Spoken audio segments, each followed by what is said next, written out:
Hello beautiful soul, thank you so much for tuning into my video. I just wanted to show up here a little bit more raw today in hopes to help anyone else out there who is suffering or struggling and share some tips about what helps me to move through these times. So I find that life can be a little bit like a heartbeat at times, but for me I always felt like I'm either all the way up here or I'm all the way down here. So life is either freaking awesome and I'm on top of the world, or I'm totally overwhelmed in my emotion and identified with them, with the self-doubt, shame, fear, imposter syndrome, and just not believing in myself. But in reality, life is like a heartbeat where it's constantly moving and it's just up and down, and it might not be all the way up sometimes, and it might not be all the way down sometimes. We may dip into a bit more of a low, and then we'll come up a little bit and dip back into a low, and that is life. We're always going to be going through ups and downs, but it's when we're in this part and we're in such resistance to it that we cause ourselves more suffering, and we can stay here for longer. I know we need to feel it to heal it, but it's also about knowing when it's time to move on and let that go. So I know Dr. Joe Dispenza as well says about how we are a set of unconscious programs by the time we're 35. And this can come from things like our upbringing, society's conditioning, our memories, values and beliefs, our attitudes, experiences and emotions. So when we do experience these emotions like anxiety, it can just be our body's way of telling us that something's not quite right and something needs to change. It's not against us, it's working for us. Our emotions always work for us, but it's when it cripples us that it's like we can't do anything about it. So I love the analogy that, say for instance, we set ourselves a goal to get fitter, healthier, more in shape, but then we didn't do anything about it for the next month. We didn't do any exercise, and we walk past someone that's exercising, running, or we walk past the gym. So our body is then wired to create those emotions of perhaps guilt or shame because it's not in alignment and we're not working towards that goal. So it actually helps us to then, okay, I'm sick of this guilt and shame, I'm actually going to do it now, you know? And I also wanted to share something that's really helped me that my friend Gillian shared with me. She's also an amazing healer, and I'm grateful for her wisdom that I can now share with you as well. And it's all about feeling into those lower emotions and putting it outside of you. Imagine it as a shape, a color, whatever comes up for you is perfect. Mine was a big black cloud that's sometimes a bit grey, sometimes blacker than usual, but I can then disassociate from that emotional charge and observe it more just in front of me and actually thank it. Thank you for being there for me. Thank you, black cloud, for reminding me to actually rest, because sometimes when I get in these lows and so overwhelmed with all this emotion, I don't even want to get out of bed, and that's my secondary gain. So we've always got a secondary gain from, say for instance, depression. The secondary gain for me would be that I actually get to rest, whereas often I feel like I need to be busy and should be doing something. But that's another thing that's in my black cloud, the word should. We should just, I said it again.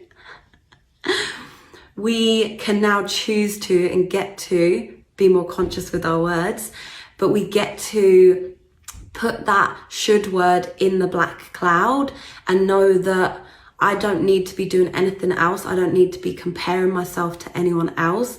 And it's okay that I have those thoughts, but just because they're my thoughts, it doesn't mean they're true. And then they hold no more power over you. So I wanted to also share some things that came up for me that were in my black cloud, because maybe other people can relate as well. So things like intrusive thoughts, feeling like I'm a burden, not feeling like I'm good enough, like I'm an imposter, those self-doubts and not believing myself, punishing myself, focusing on all the things that I haven't done rather than the things that I have. Focusing my energy where I have no control, people pleasing, putting others' needs before my own and not speaking up for myself and speaking my truth. feeling stuck or lost and feeling that resistance. Also things like the shame, the guilt, the fear, hiding who I am, because it's a way of surviving, right? But it's safe to tell ourselves that we can show up authentically in who we are, and the people who are meant to be in our lives will stay, or we'll attract new people who actually value us for who we are. But if we're showing up inauthentically, hiding who we are because it's how we were taught, we were protecting ourselves, then we're going to attract all the wrong people. So things like procrastinating and blocking myself, holding myself back, fear of change and fear of the unknown, perfectionism. This is one that gets me. This is probably why I stop and start my videos as well, because otherwise I feel like I'm gonna it all up. But we're getting there. We've got to forgive ourselves for it all. But yeah, on that note, I'm gonna stop it there and think about what I'm gonna say next and then wrap it up.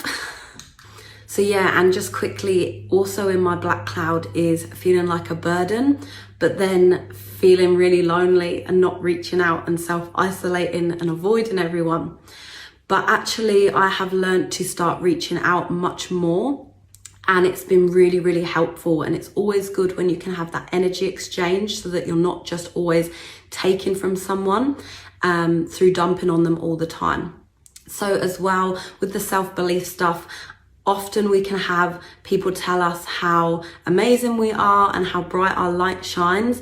But if we're not truly believing it in ourselves, then what good is it really? When we start to validate ourselves and believe in ourselves and rewire our mind, then that is where our power and peace lies. So I just then thank the black cloud. Thank you for being there. Thank you for all that you have to teach me, for giving me a chance to rest and to learn and grow and do better. But then I say, I now choose to be kind to myself and have more loving thoughts. I radiate love and I'm embodying self-love. And lastly, I just want to share a really simple yet really effective tip, and then I promise I'll stop speaking. But if you're still here, you obviously resonated with something that I've shared. And if it's helped you in any way, then I am so grateful. This makes my heart feel so full, and I can't do this without you. I'm so grateful for the support.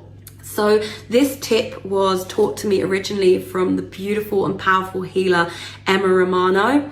And I've known her for a few years, and I would definitely recommend jumping onto some of her courses. I was also reminded of this in a circle that I attended recently, which was facilitated by Anthony, who is also a powerful coach and healer and has taught me to go inwards more. And he's just such a centered, grounded man who also runs circles and even offers free breath work every Thursday and Sunday. So I'm gonna link everyone that I have mentioned so that if you feel called, you can get in contact with them.